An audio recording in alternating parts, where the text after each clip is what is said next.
Most brand managers think that once a doctor writes a probiotic prescription, the job is done. On paper, it seems like a total success, but the reality of what happens next is usually like this. While the clinic is quiet and orderly, the real care happens at home, often in a dark room with a stressed parent and a crying baby.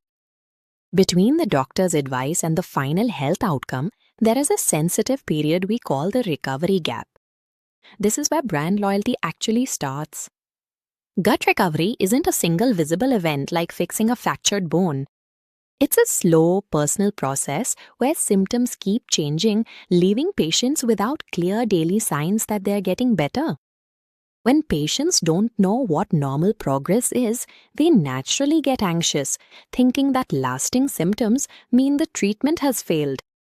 Yet millions are spent on marketing to prove to doctors that one brand is better, while almost nothing is spent on handling the patient's panic at home.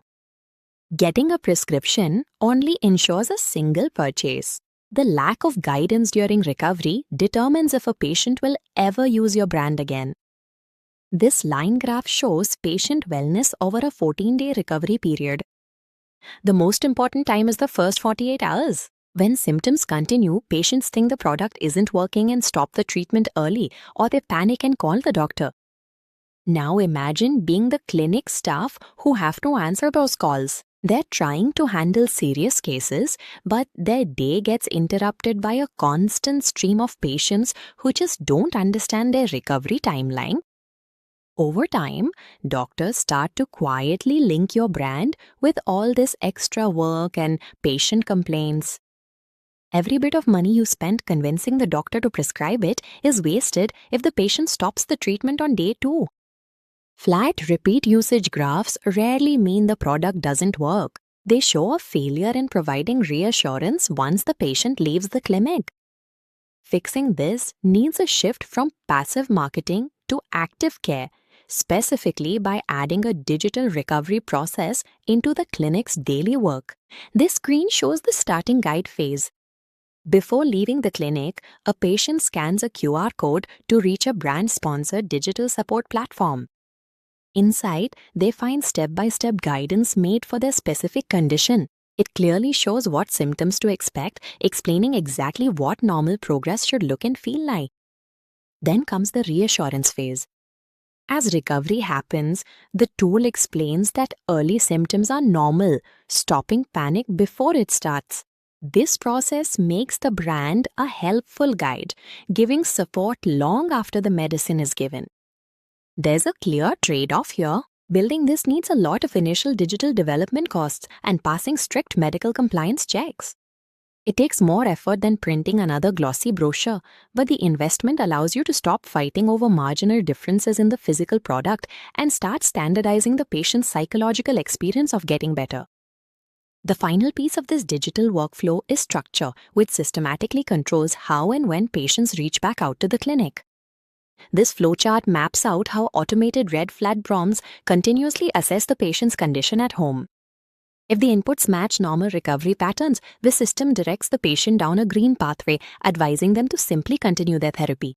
If they log severe or unexpected signals, the system routes them down a red pathway, specifically instructing them to escalate and contact the doctor.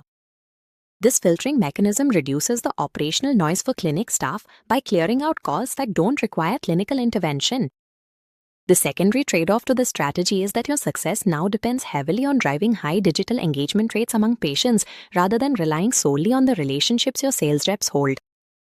However, this psychology works in your favor. Patients who feel monitored and supported through mobile check-ins naturally exhibit higher therapy continuation rates. Structuring the follow-up process integrates the brand into the clinic's daily operations as a functional part of the care team.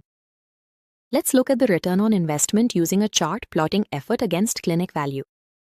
Traditional HCP detailing requires low effort but yields low value.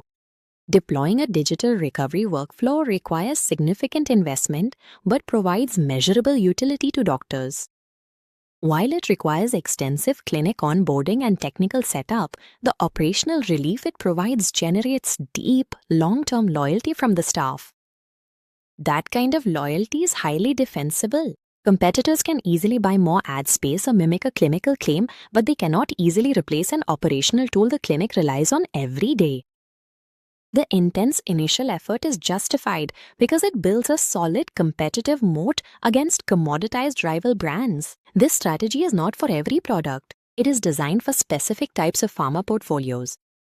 As this matrix shows, brands with wide gastrointestinal portfolios covering multiple demographics like both adults and pediatrics benefit the most.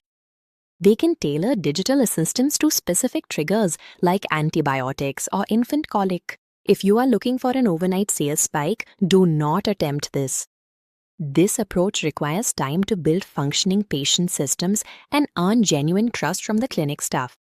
When executed correctly, clinicians associate your brand with clinical efficacy, calmer patients, and a quieter front desk. Growth in the modern probiotic category depends on managing the post-visit experience rather than simply competing on strain counts. Owning and structuring the recovery gap provides the definitive operational advantage for securing long-term brand preference.